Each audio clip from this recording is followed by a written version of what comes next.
Hello, good morning, and welcome to Cellular Healing TV. I took off last week because I was teaching practitioners some of the same things we share here on Cellular Healing TV, because our goal is to change the world, to teach you what you need to do, actually the opposite, 180 degrees of what you hear in the media and even on health and wellness websites, because what we teach is real. Dr. Pompa's taking off today. He's with his family, so it's David and I hosting. I had a last-minute guest that wasn't able to get to a computer, so we have a couple new guests that we're bringing on in the next several weeks. We're in conversation with them to make sure that we can clear up their schedule. It's kind of hard to do it at 10 a.m. For some of these guests, so we're going to have to figure out some pre-recording or what we need to do, because there's some great information experts out there. Today's topic is, and we've hit this topic in the past, but we want to take it from a little different perspective. From David and I's perspective, is the right way to exercise. I know we've discussed burst training, right, David, in the past. Yeah. And also you can call it high intensity training, HIIT training. And then that moves into some of the things we want to talk about is the CrossFit training and some of the high intensity workouts that are out there, even online, and some of the programs like Insanity. What your wife does, David, and we can talk about why those programs are so addicting, and really where you need to start. So you may be watching this today going, well, where do I start? Do I start at CrossFit? Am I an elite athlete like that? Well, no. So David, let's open up and start having a conversation about exercise. What is the right exercise? One thing that I'll tell you that's a hot button for me is when let me back up a little bit, I was teaching on marketing. I'm a marketer.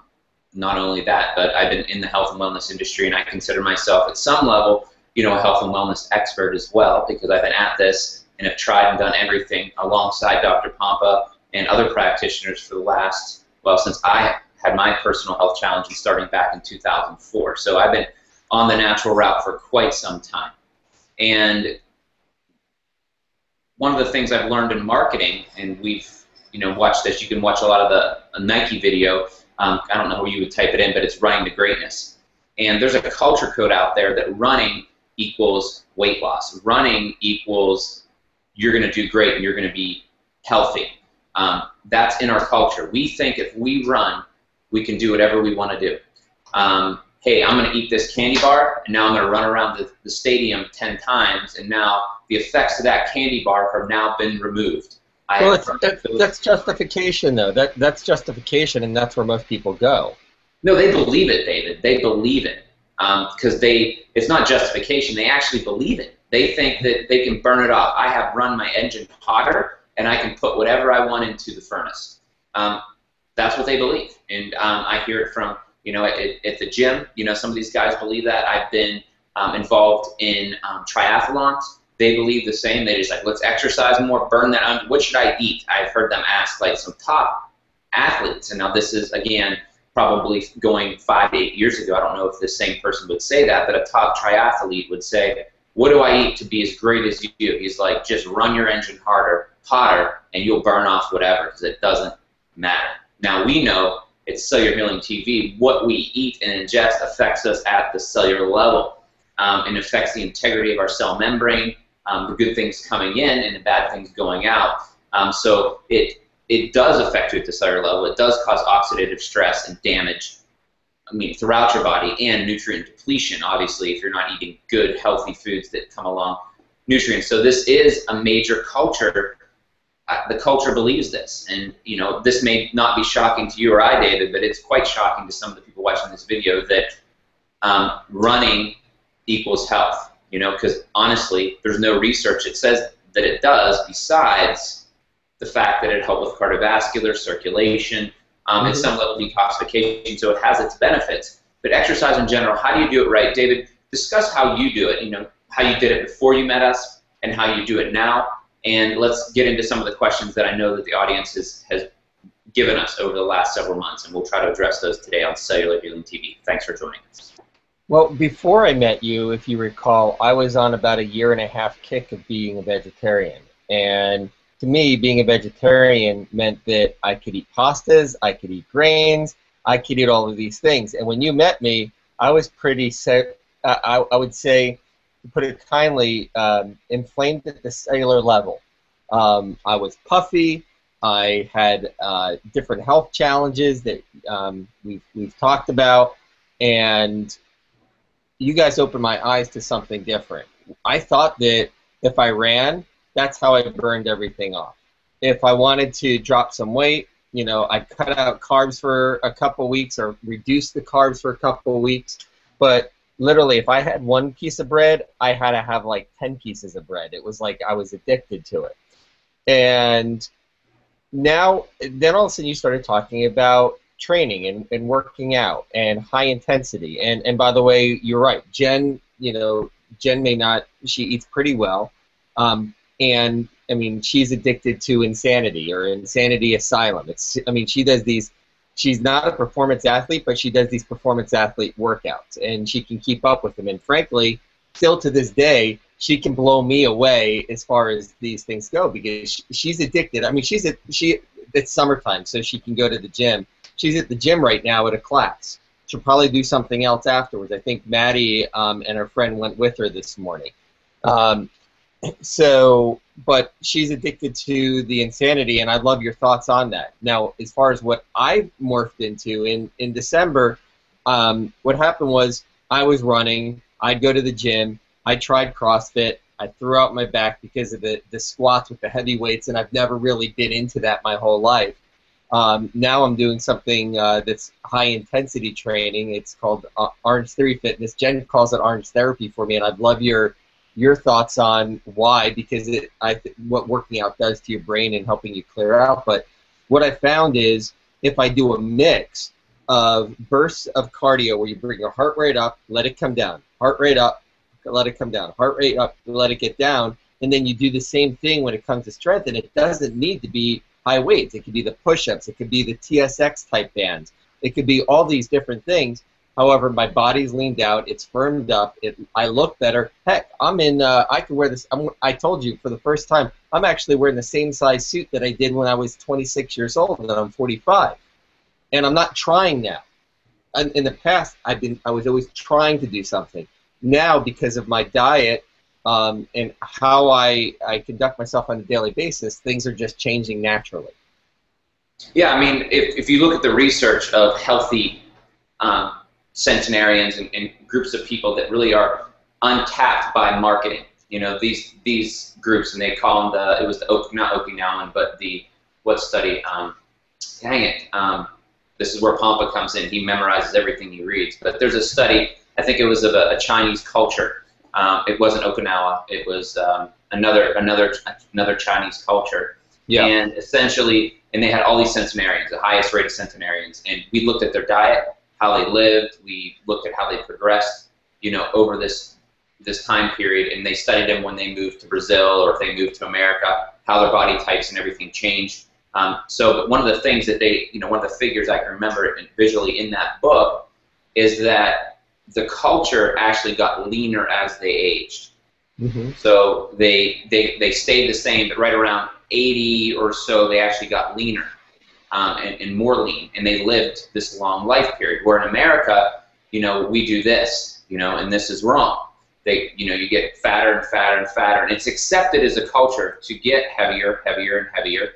And it is fat that's being stored most of the time, so that it is fatter and fatter and fatter, and gaining more weight, and then it peaks and then it drops. Do you want to answer why it drops at that, you know, later on in life? Why does your weight drop later on? Why do you think everyone gets, you know, fatter, fatter, and fatter, and then it drops off right at the end? That's a good question. I don't have the answer to that. I have the answer for you. Because they get sick. And they get into a hospital bed, and their body starts cannibalizing themselves because they can't get out of bed, they can't move, and they're on a liquid diet, and they get cancer, whatever it may be. So as they get older, they drop off towards the end. So it's the death drop, if you will, in weight. Really sad. Where in other cultures, it stays about the same, and then just a little drop off at the end, and that's because they're getting older and, you know, probably not exercise well out in the fields. But these centenarians, these 100-year-old plus in this group, in this China study, they actually still are out 90, 100 years old pulling a plow behind their back, and they're not being marketed to, David. They don't know, they just know how to live off the land and how to do what they're, and interact in synergy and harmony with their environment, where in America, it's all about money and marketing. And I'm a marketing guy, so that's a perspective that I'm always going to bring to this. I'm a business guy. But Whoever markets the most, and so are you, marketing guy, the business and marketing the most wins. So this isn't on accident that America is in a state of disease and dysfunction. You've been marketed to, you've been lied to, and they don't care about your health. The pharmaceutical companies don't, the businesses don't, Coca-Cola doesn't, the Olympics don't, definitely not the food breast cancer. They care about one thing, cashing in on your hard-earned money. So where are you going to invest that hard-earned money? Into someone and into something that's not going to add value to your life and actually is going to cause you to gain weight, get fatter, and then die? Or do you want to live a lifestyle that's balanced and healthy throughout your life, where at 100 years old, you're pulling a plow? That means you're pulling your family, you're creating a legacy, you're speaking life and truth into those around you, and not becoming a burden.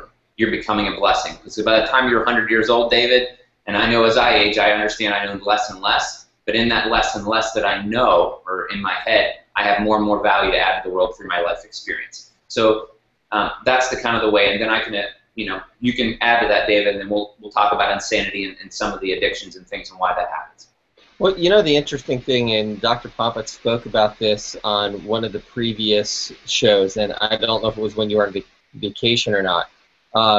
In most societies, if you look at these centenarians and the people who are much healthier, the food source that we have, in most cases, people eat locally. So in the northern climates, they eat more heavy fat fishes, high meats. Which is also loaded with a lot of vitamin D, where they don't get much sunshine. They don't get sunshine. So it's almost like God designed the earth perfectly for where we live. And the problem as a society that we have is we've got major companies like Monsanto that are genetically modifying. People have modified wheat, people have modified almost every food, in the sense of, in the beginning, I think that they had good intentions. They were just trying to solve a problem that may have been out there. They didn't realize, I've got to think that people weren't trying to do things that were going to harm people. However, once we understand that things are going to harm people, then all of a sudden you've got to take a look and say, now greed's involved.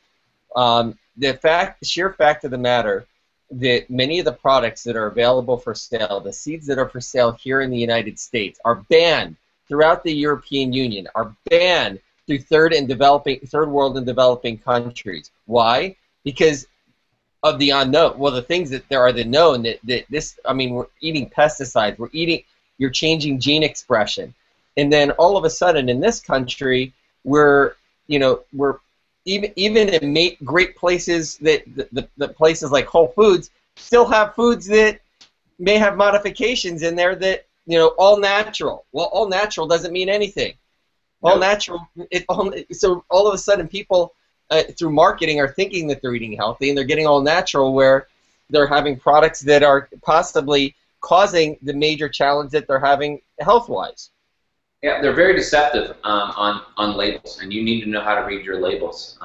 And because they see all natural, and the standard American is like, I want to eat healthier. Even your cardiologist may have told you, hey, you need to eat a little more natural foods, and then you see a box of a granola bar that says all natural, but yet it's loaded with 40 grams of sugar, and it's oxidizing you and really killing you at the cellular level. Your body cannot process that much sugar, or grains for that matter. So there's two addictions that you mentioned, one to exercise and one to grains. Now grains, they're a super sugar, they're more highly addictive than regular sugar, so that's the reason why, because of the type of sugar that's in it.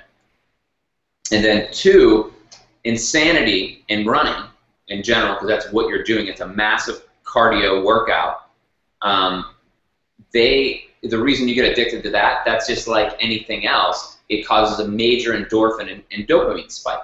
Now, that's fine, and that's great for people, especially if you have depression issues and stuff. You just got to go for a run, and that transforms your life. You know, so I'm not saying running is a bad thing. I'm not even saying insanity is a bad thing. But what I'm gonna say is it's not right for everyone, and two, it's not preferable for weight loss if you're doing it every day, because there is a, just like when you do an insane workout or you do a major run, a 5-mile run, whatever, that there's a hormone change in your body. There's a dopamine spike which gives you that runner's high, right? Or that, you know, that insanity high. You just hit it, you know. Or if you're a biker, you know what it is. You get in the zone. That's right when the endorphins and some of the pain and stuff goes away, because there's this endorphin spike.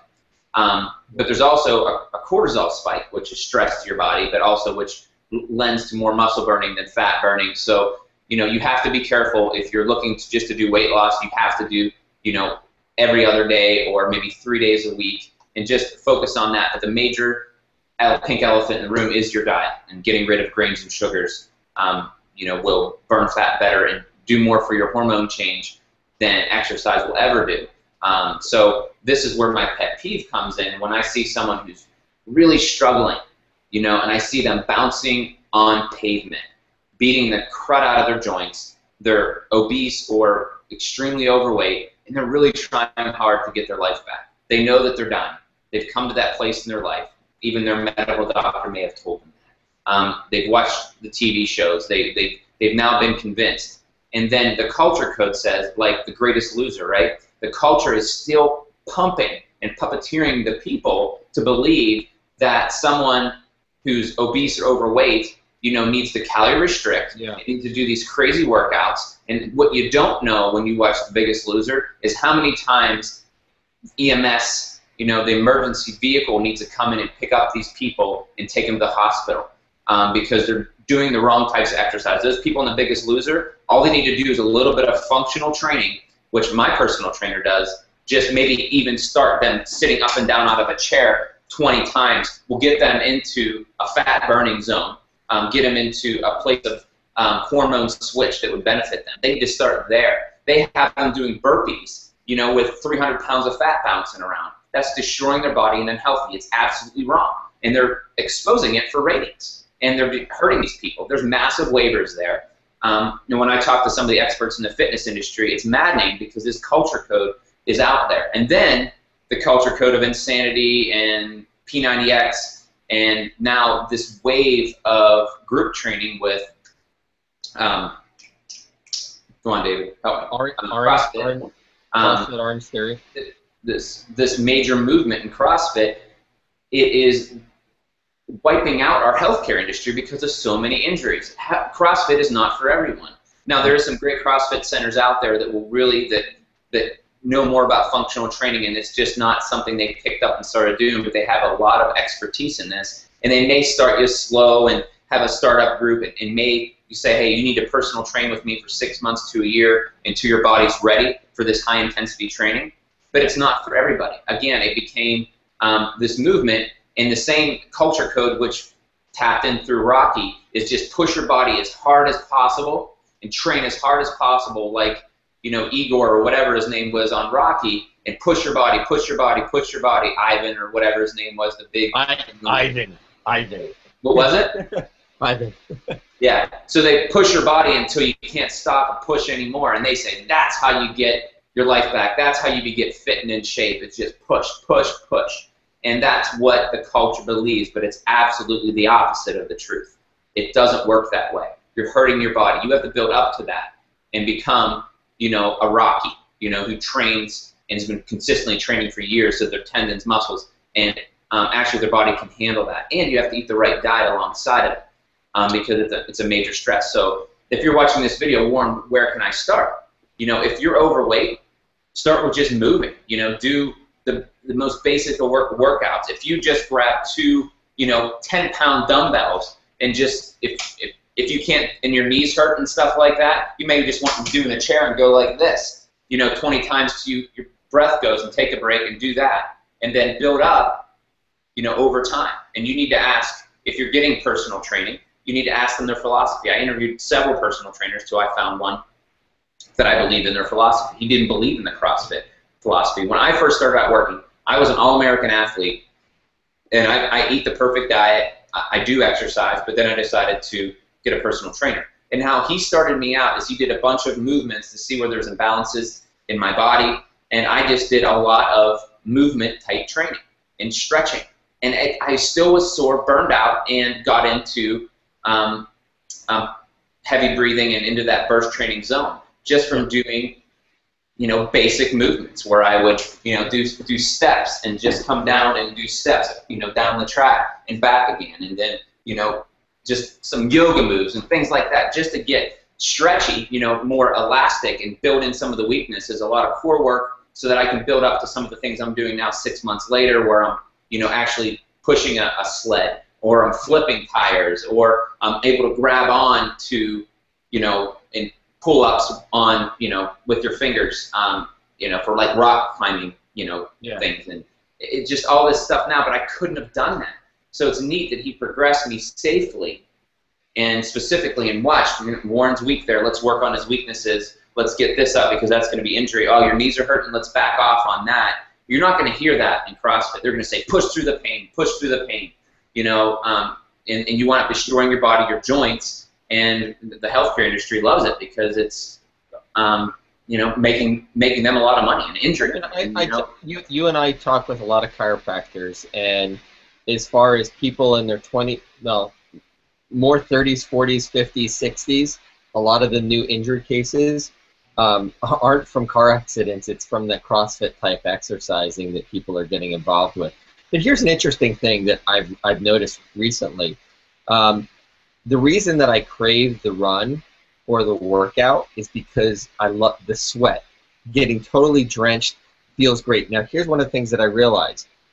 I don't think that it's the run necessarily or the workout. It's that sweat and getting the toxins out. And since I have the Therasage sauna, I could go in the sauna for 30 minutes and come out and feel that exact same way that I did afterwards. It's like the release of toxins from your body. So I think that what you're talking about, there's something here that it's the workout doesn't need to be as long.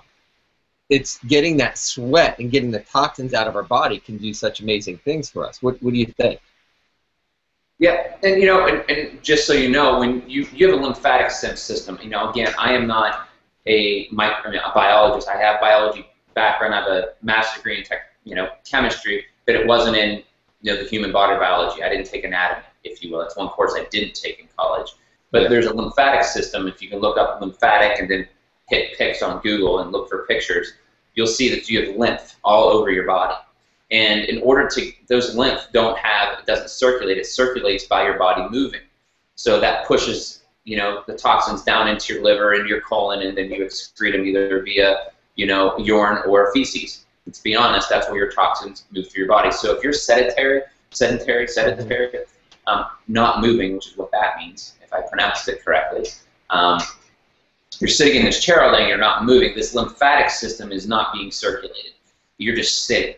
So movement is what is the engine that drives the lymph, moves the toxins out of your muscles and tissues, and it drains, essentially your lymph, it drains your body of, extra fluid, of toxins.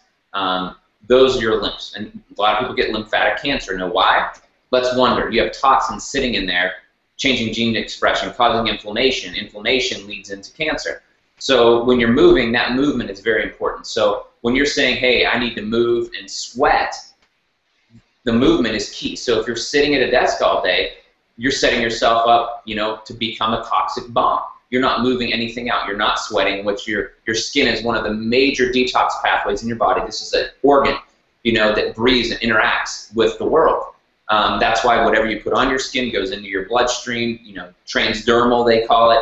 Also, if you, like in my toxicology training, if you stuck your hand into a toxic environment, right, and didn't even, none of the rest of your body was exposed, but there was toxic gases, it would still kill you because the gases would go soak in through your skin, go into your bloodstream, and then attack and kill you that way. You don't have to breathe it, see it, whatever. So when you've seen those movies where you have to have the full suit, so any exposed skin area, it doesn't take much, you're gonna die. So your skin interacts with the environment. So Really important. That's why you got to have a healthy home. You know, even if you didn't breathe in your home and you had toxins, the formaldehyde would soak in through your skin. So you need to be movement. Movement creates the engine for your lymphatic and detoxification, and then also the sweat. That's why the far infrared saunas are so at the scientific level so powerful. Not only because of the wavelength that activates the cell and creates cellular energy, and that it also those waves penetrate in and heat up and essentially off gas, if you will. Off gas is a bad word, but evaporate the toxins, if you will. They push them out of the cellular, the tissues, the fat mainly, and it kind of evaporates them, if you will, and they come out, or they become included with the liquid in your body as sweat, and then they evaporate out, and you know, that's how they remove the toxins, and it's a great system. Now, people will tell you foot baths work, where you're just kind of like sweating your feet, and again, there's probably a minimum amount of toxins come out there, but when you get into an infrared sauna, and you sit in, your whole body becomes, your skin becomes this detoxification evaporation zone, because it's penetrating down into your fat and your subcutaneous tissues, and it's off-gassing some of the fats. You know, the toxins store in fats, and it off-gasses a lot of those toxins, or evaporates them out of your body. So it's a really useful tool.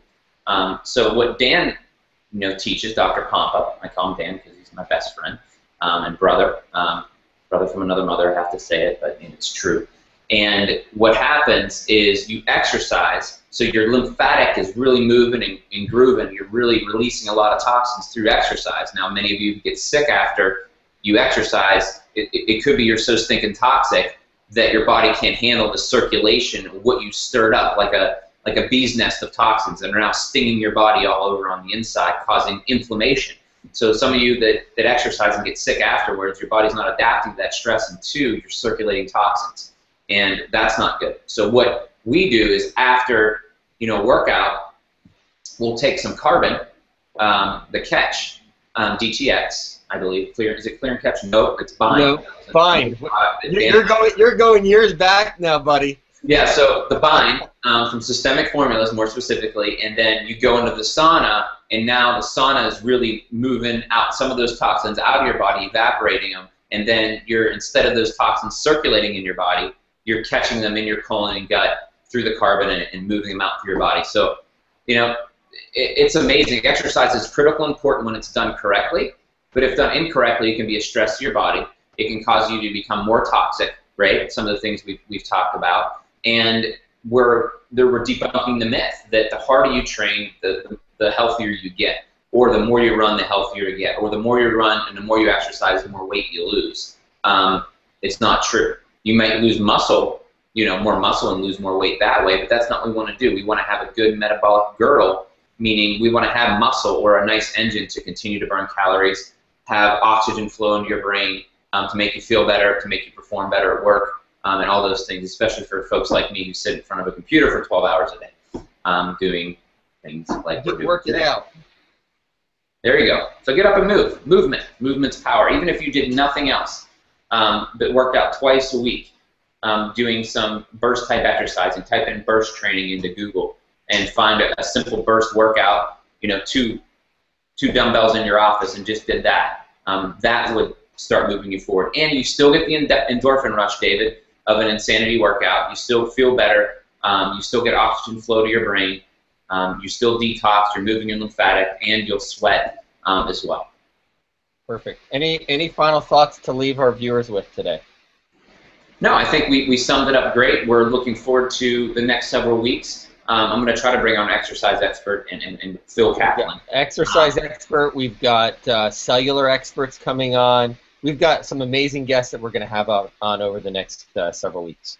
Yep. And so everyone, prayer and thankful for Dr. Pompa, who pours so much into this mission, having some time with his family this weekend, and he's actually speaking to a large group of clients for one of our platinum physicians that's part of our program, and to bring this message to a group of potentially people that are sick and dying in California right now. So really excited to be able to do that tomorrow morning. So everyone who's a praying type person, just pray for them and pray that the message is heard clearly, because it's the opposite, guys, of what we're seeing in marketing, and it's really sad. So we need to speak truth and love to the world about the truth about exercise, eating, diet, detoxification. I mean, there's a lot of lies out there, inside and outside, even the natural healthcare industry. So be beacons of truth, speak life and truth and love to people, guys, and we can change the world together. Thank you for watching Cellular Healing TV today. Thanks, Warren. You bet. Blessings, guys. Take care. Bye-bye.